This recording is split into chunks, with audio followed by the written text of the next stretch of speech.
আবার অনেক দিন পর একটা রান্নার ভিডিও নিয়ে চলে এলাম আপনাদের কাছে। বলতে পারেন মন গড়া ভিডিও, কিন্তু কারোর ভালো না লাগলে আপনারা এড়িয়ে যাবেন, বা কারোর যদি কোনো ইনগ্রিডিয়েন্টস আমার পছন্দ না হয় এড়িয়ে যাবেন। তো চলুন, মাছগুলো ফার্স্টে আমার ধুয়ে কেটে ভালো করে পরিষ্কার করে নুন হালকা হলুদ দিয়ে 3-4 মিনিটের জন্য রেখে দিয়েছিলাম। তেল গরম হতে সেগুলো দিয়ে হালকা নাড়াচাড়া করে, মানে যেটাকে সটে ফ্রাই বলে, সটে ফ্রাই করে আমি নামিয়ে রেখেছি। তারপর একটা মানে একটা না, হাফ, একটুখানি ছোট্ট একটা পেঁয়াজের হাফ পেঁয়াজ কুচি করে এই তেলের মধ্যে হালকা ফ্রাই করে নেব। আগের থেকে কিছু পেস্ট করে রেখেছিলাম, পেস্টটা আমি ডেসক্রিপশন বক্সে অবশ্যই দিয়ে দেবো। ওই পেস্ট, তার মধ্যে হলুদ গুঁড়ো, একটু রেড কাশ্মীরি পাউডার দিয়ে ভালো করে মশলাগুলোকে মিক্সড করব, খুব ভালো করে মিক্স করব। তার সাথে নুনটা অ্যাড করলাম স্বাদ মতো। সব মশলা একসাথে দিয়ে আমি আবারও ভালো করে মিক্স করে নেব।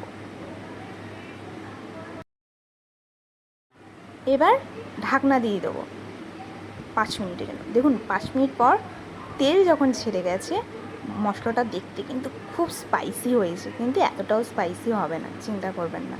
বাচ্চা থেকে বড় সবাই খেতে পারবেন। তা ভালো করে আবারও কিছুক্ষণ মিক্স করে নিলাম।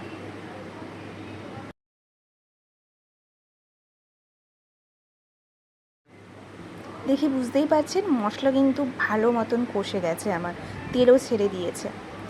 এই পর্যায়ে কি করব দেখা যাক। 1 কাপ ঈষৎ উষ্ণ গরম জল আমি দিয়ে দিলাম। এটা কিন্তু বেশি গ্রেভি হবে না, গামাখা হবে, তাই আপনারা যদি চান আর একটু জল দিতে পারেন, তবে আমার মনে হলো না বেশি লাগবে। তা ভালো করে আবারও মশলাগুলোর সাথে জলটা ভালো করে মিক্সড করে নেব। নিয়ে তার মধ্যে 4টে কাঁচা লঙ্কা আমি চিড়ে রেখেছিলাম, সেটা আমি এবার দিয়ে দিচ্ছি। তার সাথে চিনি, স্বাদ মতো চিনিও দিয়ে দিলাম। আবার 5 মিনিটের জন্য ঢাকা দিয়ে মিড ফ্লেমে 5 মিনিটের জন্য ফুটতে দেবো।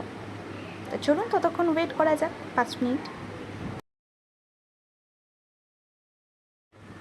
5 মিনিট হয়ে গেছে।